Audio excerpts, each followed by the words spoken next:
শীতের রাত মানেই কি শুধু কাঁপুনি আর কম্বলের উষ্ণতা, নাকি কিছু রাত আছে যেগুলো কেবল শরীর নয়, মনের ভেতরও ঠান্ডা ঢুকিয়ে দেয়? গ্রামবাংলায় একটা কথা আছে, সব রাত মানুষের জন্য নয়। কিছু রাত থাকে যেদিন জীবিত আর মৃতের মাঝখানের সীমারেখা একটু ঝাপসা হয়ে যায়। মকর সংক্রান্তির রাত তেমনই একটা রাত। এই রাতেই নাকি ডাক এলে উত্তর দেওয়া যায় না, জানালায় তাকানো মানে চোখ ধার দেওয়া, আর একবার যদি কিছু দেখে ফেলো তবে তুমি আর পুরোপুরি ফিরে আসো না।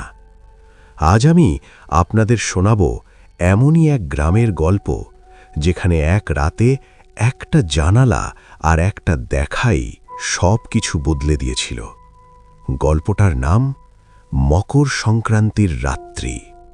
হেডফোনটা ঠিক করে লাগান, আলোটা একটু কমিয়ে দিন, আর মনে রাখবেন, গল্প শোনা শেষ হলেও রাত কিন্তু তখনও শেষ নাও হতে পারে। গ্রামটার নাম চাঁদপুর। নামটা শুনলে মনে হয় আলো ঝলমলে কিছু হবে, কিন্তু বাস্তবে এই চাঁদপুরে চাঁদের আলো নামলেই মানুষ দরজা বন্ধ করে দেয়।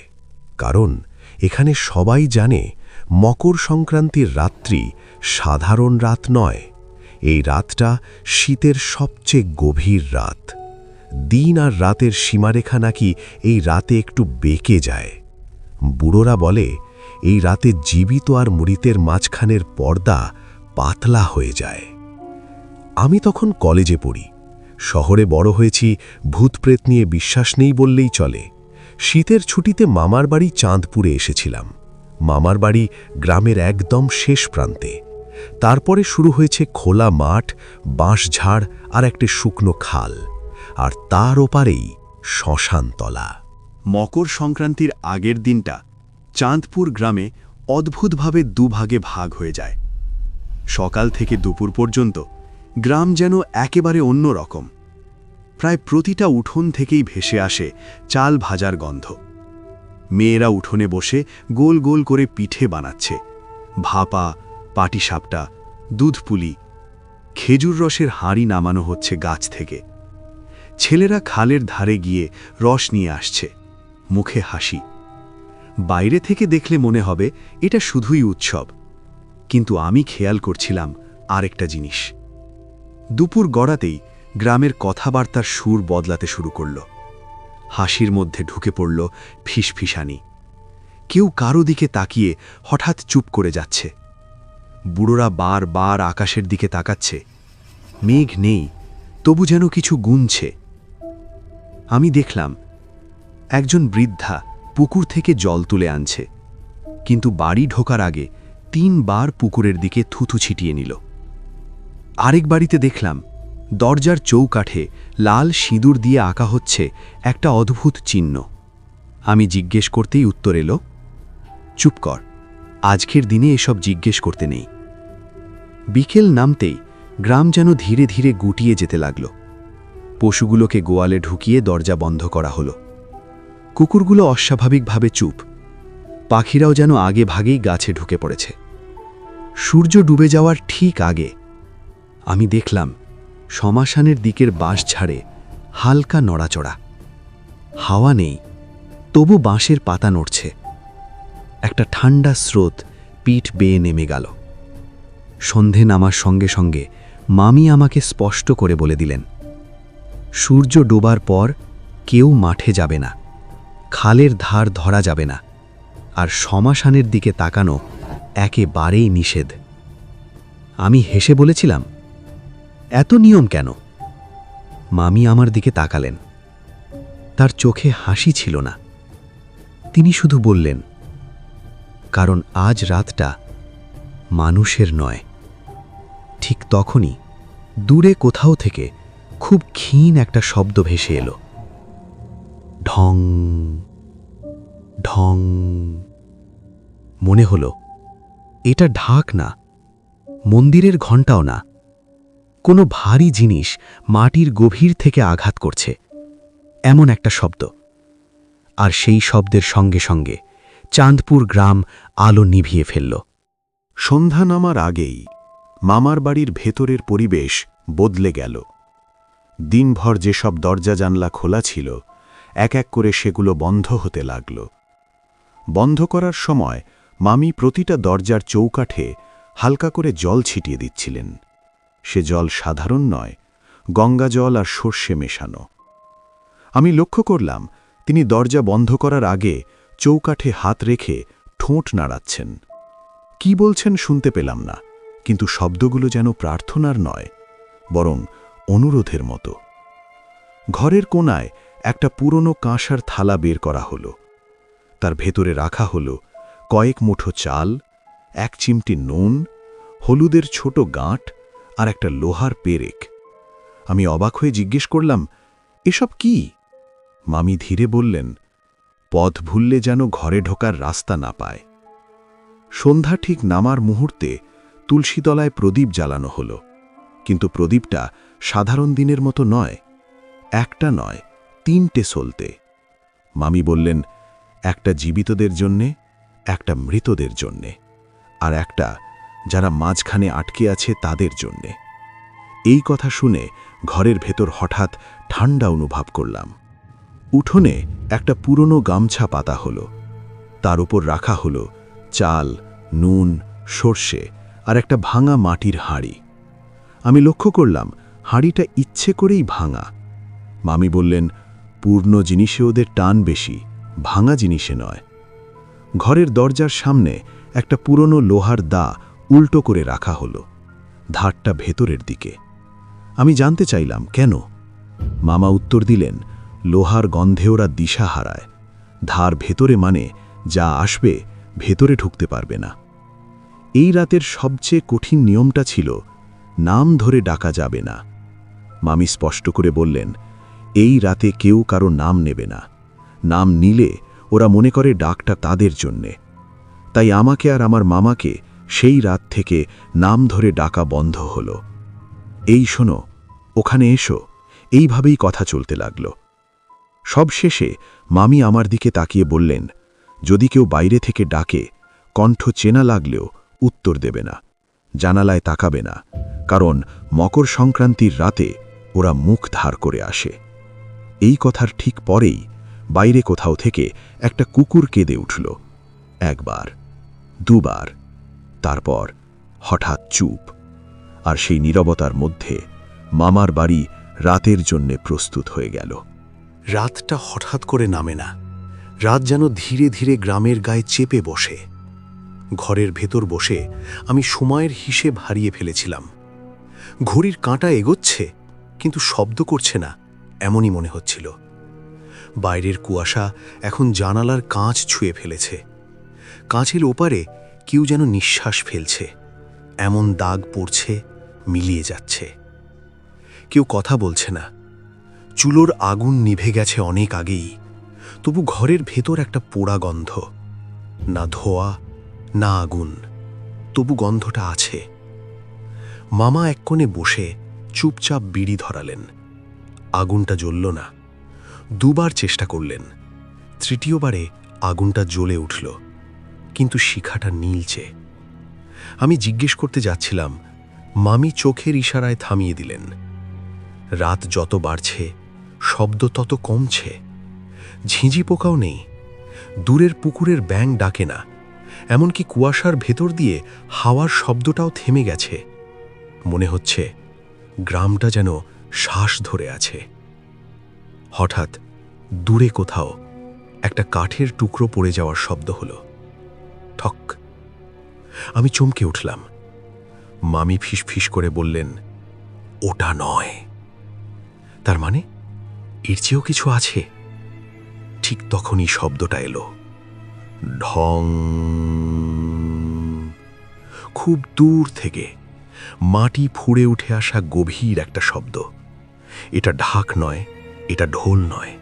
শব্দটা শুনলে মনে হয় কেউ মাটির নিচে কিছু ঠুকছে। ঢং। শব্দটা আবার এলো, এবার একটু কাছে। ঘরের দেয়ালে হালকা কম্পন টের পেলাম। দেয়ালে টাঙানো ক্যালেন্ডার নিজে থেকেই নড়ে উঠল।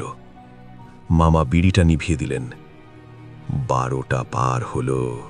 তিনি ফিসফিস করে বললেন, ঢং ঢং। শব্দের ফাঁকে হঠাৎ ঢুকে পড়ল মানুষের কণ্ঠ, খুব আস্তে, খুব পরিষ্কার। ওগো, কেউ আছো? শব্দটা যেন কুয়াশা ঠেলে সরাসরি কানে ঢুকে গেল। আমি বুকের ভেতর একটা টান অনুভব করলাম। ডাকটা শুনে মনে হলো কেউ খুব কাছের মানুষ। মামির মুখ পাথরের মতো শক্ত। চোখ নামিয়ে রাখ, তিনি ফিসফিস করলেন, শুনলেও না শোনার ভান কর। ওগো, কেউ আছো? কণ্ঠটা এবার আরো কাছে, জানালার কাছে হালকা টোকা পড়ল। টক টক, নখ দিয়ে নয়, হাড় দিয়ে ঠোকা। আমি জানি না কেন মনে হচ্ছিল যদি উত্তর দিই সব সহজ হয়ে যাবে। মামা আমার হাতটা শক্ত করে ধরলেন। ওরা কষ্টে থাকে, তিনি বললেন, কিন্তু কষ্ট কমাতে গেলে নিজেরটা দিয়ে দিতে হয়। নিঃশব্দ প্রতীক্ষা। হঠাৎ সব থেমে গেল। ঢঙের শব্দ নেই, ডাক নেই, টোকা নেই। কুয়াশার ভেতর নিস্তব্ধতা এত ঘন যে কানে শোঁ শোঁ করছে। ঠিক তখনই ছাদের ওপর কিছু একটা পড়ার শব্দ হল, ধপাস। তারপর খালি পায়ের আওয়াজ, ছাদের টালির ওপর ধীরে ধীরে হাঁটার শব্দ। এক পা, আরেক পা। মামি চোখ বন্ধ করে বললেন, এবার পরীক্ষা শুরু হলো। ছাদের উপর সেই ধীর পায়ের শব্দ কয়েক মুহূর্ত চলার পর হঠাৎ থেমে গেল। এমনভাবে থামল যেন যেটা হাঁটছিল সেটা ঠিক বুঝে গেছে আমরা তার শব্দ শুনছি, আর সেই বোঝাটাই যেন তার জন্যে যথেষ্ট ছিল আমাদের আরও ভয় পাইয়ে দেওয়ার জন্যে। এরপর বাড়ির চারপাশে এমন এক নিস্তব্ধতা নেমে এলো যা সাধারণ নীরবতা নয়, বরং এমন এক চাপা স্তব্ধতা যেখানে নিজের শ্বাস নেওয়ার শব্দটাও অপরাধ বলে মনে হতে থাকে, আর বুকের ভেতর হৃৎপিণ্ডের ধুকপুকানিটা কানে বাজতে থাকে ঢোলের মতো। ঠিক তখনই আমি অনুভব করলাম দরজার ওপাশে কেউ দাঁড়িয়ে আছে। কোনো শব্দ না করেও যে উপস্থিতি বোঝা যায় এটা যে সম্ভব, সেটা আমি সেই রাতে প্রথম বুঝেছিলাম। কারণ দরজার কাঠের ফাঁক দিয়ে হঠাৎ ঠান্ডা একটা স্রোত ঘরের ভেতরে ঢুকে পড়ল, আর তাতে প্রদীপের শিখাগুলো একসঙ্গে কেঁপে উঠল, যেন কেউ খুব গাছ থেকে নিঃশ্বাস ফেলেছে। তারপর দরজার কাঠে খুব ধীরে, খুব যত্ন করে, যেন ভেঙে ফেলতে চায় না, একটা হাত রাখা হলো। কাঠের ওপারে হাত রাখার সেই শব্দটা এতটাই স্পষ্ট ছিল যে আমার মনে হলো হাতের তালুর শিরা, আঙুলের হাড় সব কিছু আলাদা আলাদা করে কানে ঢোকে যাচ্ছে। এরপর সেই কণ্ঠস্বরটা এলো, একেবারে দরজার গা ঘেঁষে, এত কাছ থেকে যে মনে হলো দরজাটা খুললেই শব্দটা ঘরের ভেতরে ঢুকে পড়বে। সে কণ্ঠ ছিল মেয়েলি, শান্ত, প্রায় আদুরে, কিন্তু সেই আদুরে স্বরের নিচে লুকিয়েছিল এমন এক ক্লান্তি আর হাহাকার যা শুনলে যে কোনো মানুষের দরজা খুলে দিতে ইচ্ছে করে। সে বলল, আমার নাম ধরে, পুরো নাম ধরে, শুদ্ধ উচ্চারণে, যে উচ্চারণ আমি ছোটবেলায় শুধু একবারই শুনেছিলাম, সেই স্বরেই। আর নামটা যখন আমার কানে ঢুকল তখন বুকের ভেতর এমন একটা টান লাগলো যেন কেউ অদৃশ্য একটা সুতো দিয়ে আমার ভেতরটা বাইরে টানতে চাইছে, যেন দরজার বাইরে দাঁড়িয়ে থাকা জিনিসটা শুধু আমাকে ডাকছে না, বরং আমাকে দাবি করছে। মামা সঙ্গে সঙ্গে আমার মুখের সামনে হাত এনে দিলেন, যেন কোনো শব্দ ভুলেও বেরিয়ে না আসে, আর ফিসফিস করে বললেন এমন এক গলায় যেখানে ভয় আর অভিজ্ঞতা একসঙ্গে মিশে আছে, একটাও শব্দ করবি না, কারণ উত্তর দিলেই ও বুঝে যাবে তুই তার। দরজার ওপাশ থেকে আবার আওয়াজ এলো, এবার আরও নরম, আরও কাছের মানুষের মতো। সে বলল সে খুব ঠান্ডায় আছে, তার পা ব্যথা করছে, কুয়াশার মধ্যে দাঁড়িয়ে থাকতে তার শ্বাস নিতে কষ্ট হচ্ছে, আর সে শুধু একটু ভেতরে এসে বসতে চায়, একটুখানি উষ্ণতা চায়, কিছুই আর চায় না।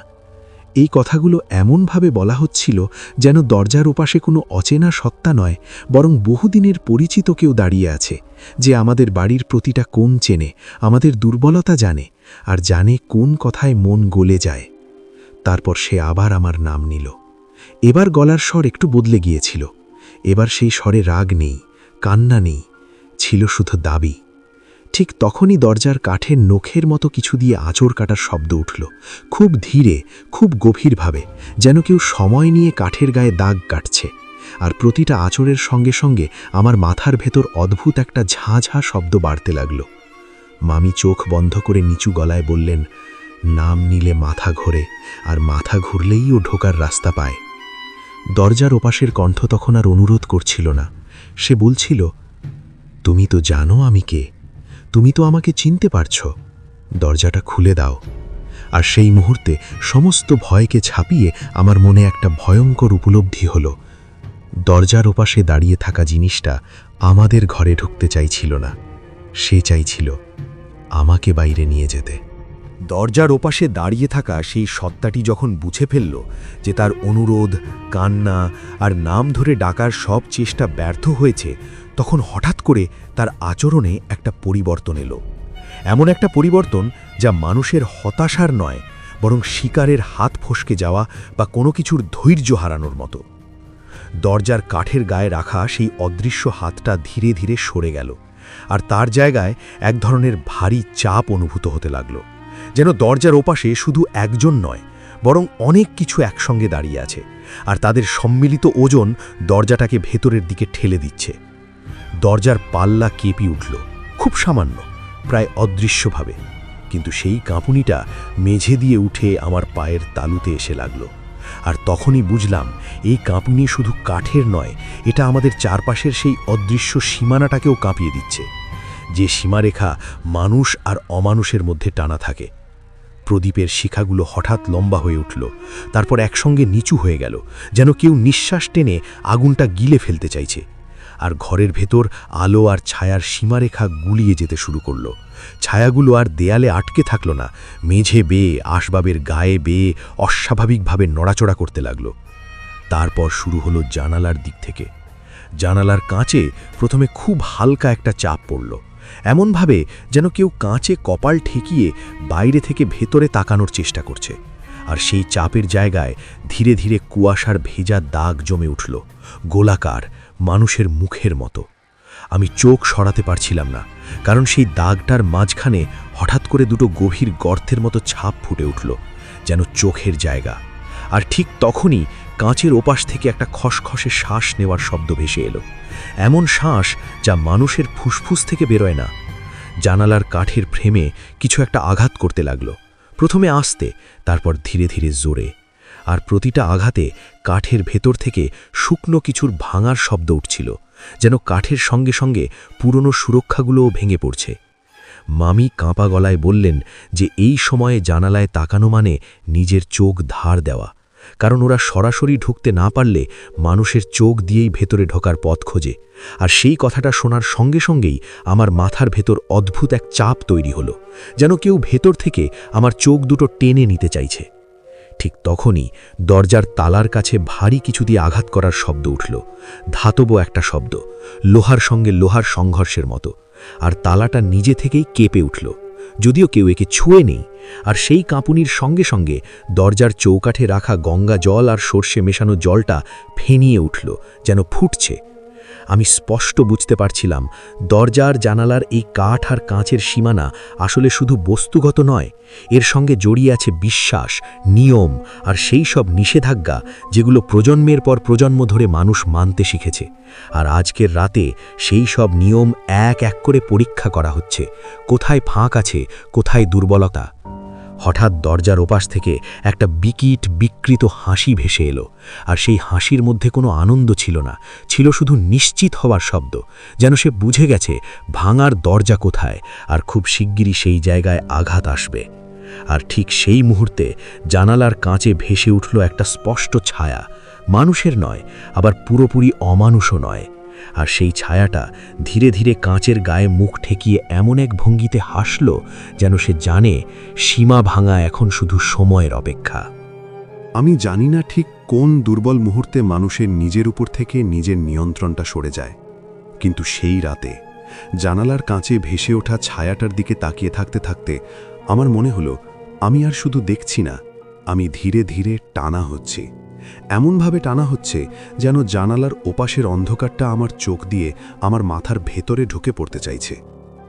মামি আমাকে আগেই বলেছিলেন, জানালায় তাকানো মানে নিজের চোখ ধার দেওয়া। কিন্তু সেই কথাটা তখন আর শতত বার্তা মনে হচ্ছিল না, বরং অনেক দূরের কোনো স্মৃতির মতো। কারণ জানালার কাছে যে মুখটা ধীরে ধীরে স্পষ্ট হয়ে উঠছিল, সেটা আর কুয়াশার দাগ বা ছায়া ছিল না, সেটা ছিল একেবারে স্পষ্ট, একেবারে সামনে, এতটাই সামনে যে কাঁচটা না থাকলে মনে হতো আমি তার নিঃশ্বাস গুনতে পারব।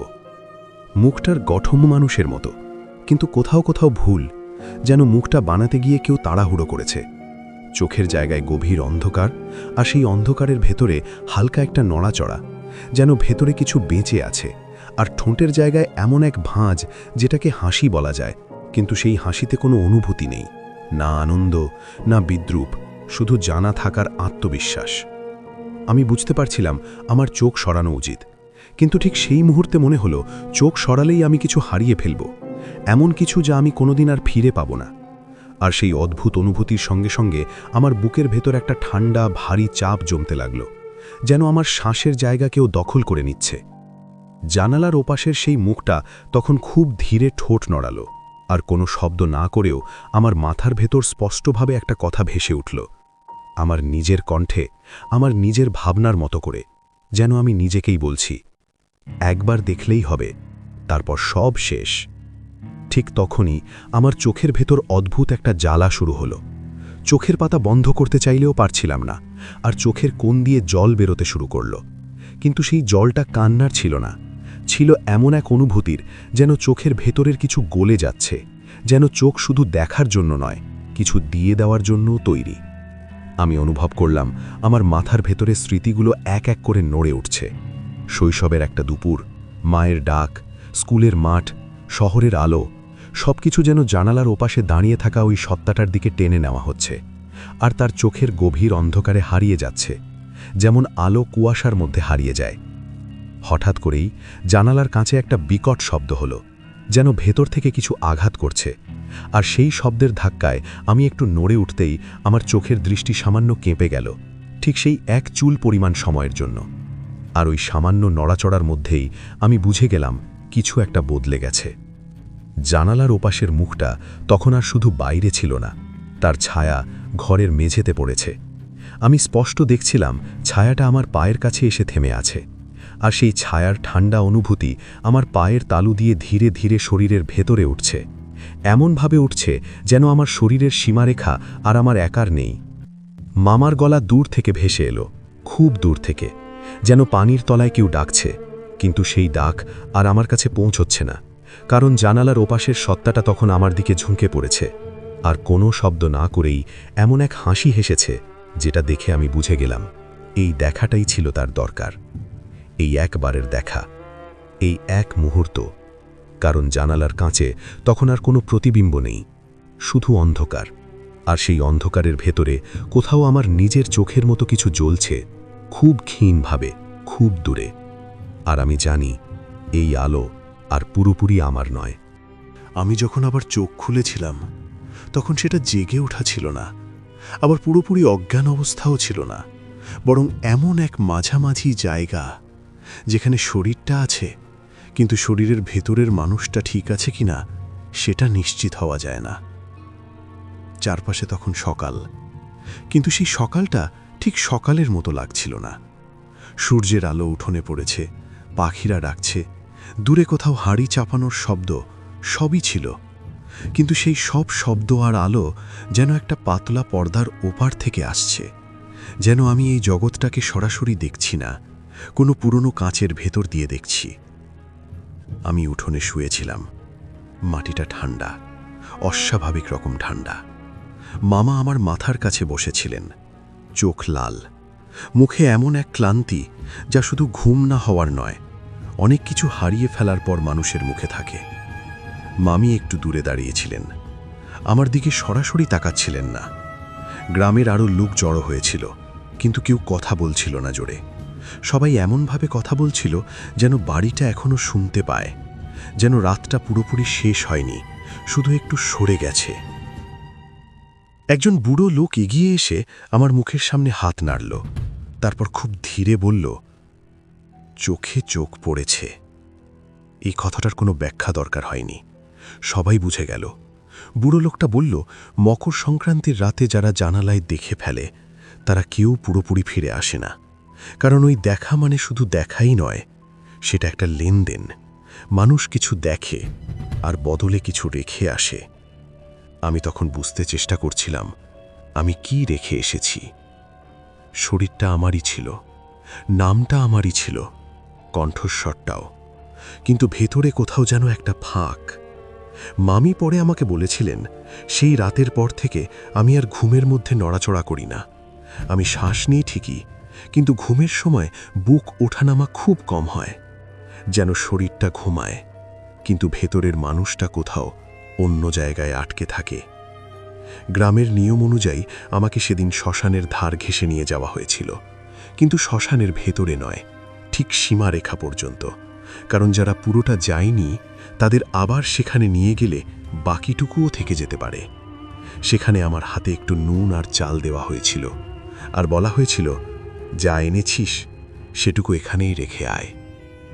আমি জানি না কিভাবে, কিন্তু আমার হাত কেঁপে উঠেছিল, আর সেই কাঁপুনির সঙ্গে সঙ্গে মনে হয়েছিল ভেতরের কিছু একটা সত্যিই মাটি ছুঁয়ে থাকল, উঠে এলো না। তারপর ধীরে ধীরে সবাই স্বাভাবিক জীবনে ফিরে গেল।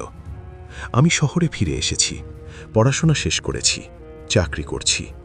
বাইরে থেকে দেখলে আমি ঠিকই আছি, কিন্তু মকর সংক্রান্তির সময় যখন শীত একটু বেশি পড়ে, কুয়াশা একটু ঘন হয়, আর গভীর রাতে হঠাৎ কোথাও থেকে ঢং ঢং শব্দ ভেসে আসে, আমি বুঝে যাই সবটা আমি ফিরিয়ে আনতে পারিনি। কারণ সেই রাতে জানালার ওপাশে দাঁড়িয়ে থাকা সত্তাটার চোখে আমি আমার নিজের চোখের একটা ছায়া রেখে এসেছি। আর তাই আজও কোনো কোনো রাতে যখন ঘুম ভেঙে যায়, আমি অনুভব করি আমি একা ঘুমোচ্ছি না, আমার চোখ বন্ধ, কিন্তু কোথাও কেউ আমার চোখ দিয়ে এই দুনিয়াটা দেখছে। বছর কেটে গেছে, শহরের সময় গ্রামের মতো দাঁড়িয়ে থাকে না। এখানে ঋতু আসে যায় ক্যালেন্ডারের পাতায়, মানুষের শরীরে খুব একটা ছাপ ফেলে না। আর আমি সেই শহরের ছন্দেই নিজেকে মানিয়ে নিয়েছি, এমনভাবে মানিয়ে নিয়েছি যেন চাঁদপুর, সেই রাত, সেই জানালা সবই কোনো পুরনো গল্প, যেটা শুধু মাঝে মাঝে মনে পড়ে। আমি এখন ফ্ল্যাটে থাকি, বহুতল, চারদিকে আলো, কুয়াশা এখানে এত ঘন হয় না।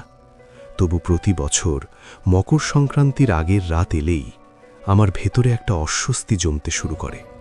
এমন একটা অস্বস্তি যার কোনো স্পষ্ট কারণ নেই, কিন্তু যেটাকে উপেক্ষা করলেও সেটা যায় না।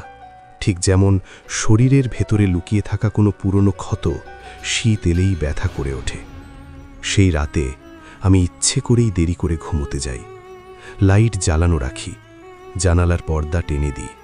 কিন্তু শহরের আলো জানে না লোকজ নিয়ম, আর কুয়াশা জানে না শহর গ্রাম, সে তার নিজের মতো করেই আসে। রাত ঠিক কখন গভীর হলো আমি জানি না, কিন্তু হঠাৎ করেই ঘরের ভেতর একটা অদ্ভুত নিস্তব্ধতা নেমে এলো, এমন নিস্তব্ধতা যা শহরের রাতেও থাকে না।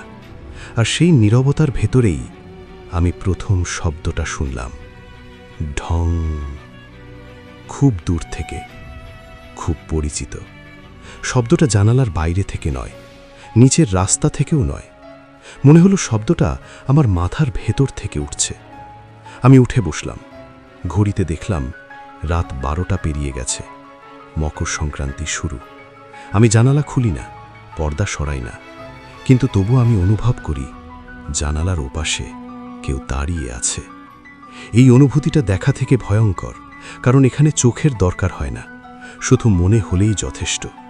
আর আমার মনে হচ্ছিল সেই পরিচিত ঠান্ডা উপস্থিতি ধীরে ধীরে কাঁচের ওপাশে জমাট বাঁধছে।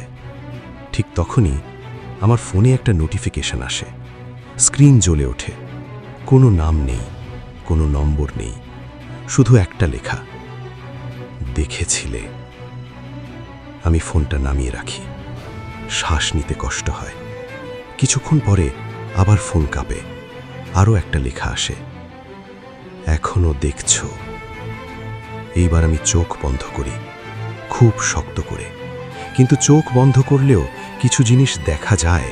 এই সত্যটা আমি সেই রাতে আবার মনে করি, কারণ চোখের পেছনের অন্ধকারের ভেতর খুব ক্ষীণভাবে, খুব দূরে আমি একটা আলো দেখতে পাই, ঠিক যেমন আলো জানালার কাছে প্রতিফলিত হয়।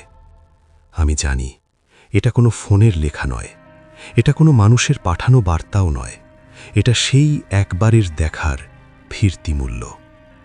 পরদিন সকালে ঘুম ভাঙে। শহর ঠিকই আছে, রাস্তায় গাড়ি, হর্ন, মানুষ। আমি বাথরুমের আয়নার সামনে দাঁড়াই। মুখটা আমারই, কিন্তু চোখের ভেতরে খুব গভীরে এমন এক ঝিলিক আছে যেটা আলোয় নয়, অন্ধকারে দেখা যায়। আমি কল খুলে মুখে জল দিই। আয়নায় জল ছিটে পড়ে। এক মুহূর্তের জন্য কাচের ওপর আমার মুখের পাশে আরেকটা প্রতিবিম্ব ভেসে ওঠে, খুব ক্ষণস্থায়ী, খুব পরিচিত। আমি চোখ মুছি। প্রতিবিম্বটা আর নেই। কিন্তু আমি জানি মকর সংক্রান্তির রাত শুধু গ্রামেই ফিরে আসে না। যারা একবার দেখেছে তাদের সঙ্গে ও নিজেই চলে আসে প্রতি বছর। গল্পটা এখানেই শেষ, কিন্তু কিছু গল্প শেষ হয়েও শেষ হয় না। কারণ মকর সংক্রান্তির রাত শুধু ক্যালেন্ডারের একটা তারিখ নয়, এটা একটা স্মৃতি যেটা প্রতি বছর ফিরে আসে। আজকের গল্পটা যদি এক মুহূর্তের জন্যেও আপনাদের চারপাশের নিঃশব্দতাকে অস্বস্তিকর করে তোলে, যদি মনে হয় এই রাতটা একটু বেশি ঠান্ডা, একটু বেশি চুপচাপ, তাহলেই বুঝবেন গল্পটা তার কাজ করেছে। আপনাদের কি কখনো শীতের রাতে অকারণে জানালার দিকে তাকাতে ইচ্ছে হয়েছে, কিংবা কুয়াশার ভেতর কোনো পরিচিত ডাক শুনেছেন? এই গল্পটা শুনে আপনার মনে যদি কোনো প্রশ্ন, কোনো অভিজ্ঞতা অথবা কোনো অজানা ভয়ের কথা মনে পড়ে, তাহলে কমেন্টে অবশ্যই লিখবেন। কারণ অনেক সময় আমরা একা ভয় পাই না, শুধু ভাবি আমরা একাই পেয়েছি। গল্পটা ভালো লেগে থাকলে লাইক করুন আর শেয়ার করুন তাদের সঙ্গে যারা শীতের রাতে একটু বেশি একা থাকে। আর যদি চান এমন আরও গ্রাম বাংলার লোকজ ভূতের গল্প যেগুলো শুধু শোনা যায় না, অনুভব করা যায়, তাহলে এখনই চ্যানেলটি সাবস্ক্রাইব করুন এবং পাশে থাকা বেল আইকনটা প্রেস করতে ভুলবেন না। কারণ পরের গল্পটা কবে, কোন রাতে, কোন জানালার ওপাশ থেকে আসবে তা আমরা কেউই জানি না। আমি আবার ফিরে আসব আরও এক অন্ধকার রাত নিয়ে, আরও এক নিষিদ্ধ গল্প নিয়ে। ততক্ষণ পর্যন্ত মনে রাখবেন, সব ডাকের উত্তর দেওয়া উচিত নয়, সব জানালায় তাকানো নিরাপদ নয়। শুভরাত্রি।